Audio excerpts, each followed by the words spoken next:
Salut les amis, bienvenue dans cette nouvelle vidéo que nous avons consacrée à l'outil Git et GitHub. Voilà, aux outils Git et GitHub.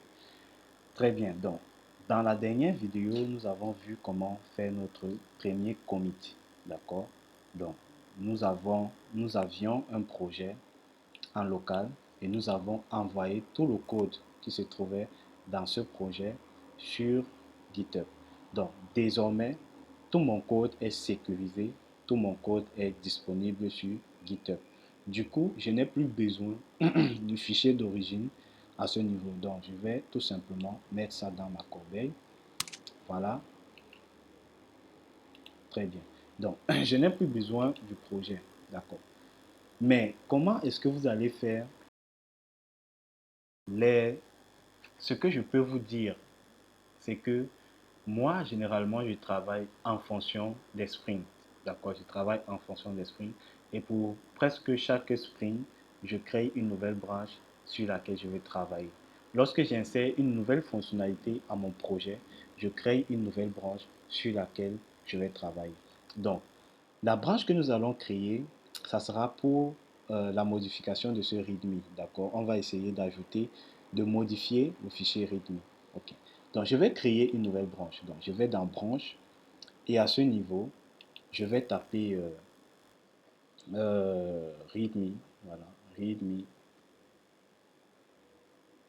branch. README branch. Voilà, README branch. Ok. Donc, voilà, je vais créer un README branch et vous remarquez que, voilà, il va automatiquement se positionner sur la branche que vous venez de créer. D'accord. C'est comme vous pouvez décider de vous mettre sur la master branch ou bien sur la branche secondaire que vous avez créée. Donc, moi, je vais rester sur cette branche. Donc, je vais maintenant cloner, je vais maintenant ouvrir, d'accord, ce projet avec GitHub Desktop. Vous devriez avoir ce bouton code. Je clique sur code, ça va m'ouvrir cette option. Et là maintenant, j'ai la possibilité d'ouvrir avec GitHub Desktop. Ça, c'est l'équivalence de cloner un projet. D'accord? Ce que GitHub Desktop va faire, ou bien ce que nous venons de faire, va nous aider à cloner notre repository dans notre machine locale, comme vous voyez. Donc ça, c'est le lien vers notre repository.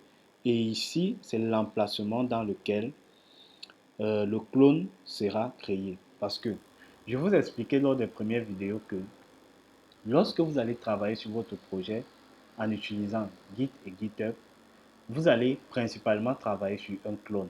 Et c'est lorsque vous aurez fini de faire la mise à jour, l'ajout de la nouvelle fonctionnalité, que vous allez faire la mise à jour maintenant sur le dépôt principal qui est sur GitHub.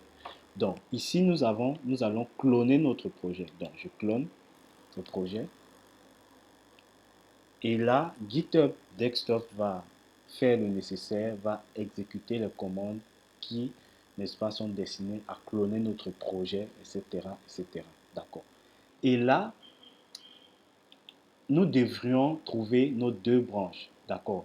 Une branche master et une branche secondaire. La première chose que nous allons faire, c'est nous mettre au niveau de notre branche secondaire, la branche sur laquelle nous voulons travailler. D'accord. Pour le moment, ignorez, n'est-ce pas, ce message. D'accord. Pour le moment, vous l'ignorez. Très bien. Donc, je récapitule. Lorsque vous voulez travailler sur un projet, d'accord, lorsque vous voulez commencer à travailler sur votre projet, la première initiative à faire, c'est de créer la branche sur laquelle vous allez travailler. Je vous invite à ne pas souvent travailler sur la master branch. Cette master branch, d'accord, c'est la branche principale qui possède le code original de votre projet.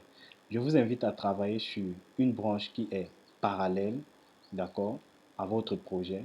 Lorsque vous aurez fini de faire des modifications sur cette branche, on va donc envoyer les mises à jour sur cette branche qui est principale, d'accord. Donc, je vais expliquer cette notion de branche, d'accord, dans dans la prochaine vidéo qui sera destinée normalement au pull request. D'accord. Donc, merci d'avoir suivi cette vidéo. J'espère que vous avez pu créer votre première branche et que vous avez pu cloner le projet en local sur votre machine.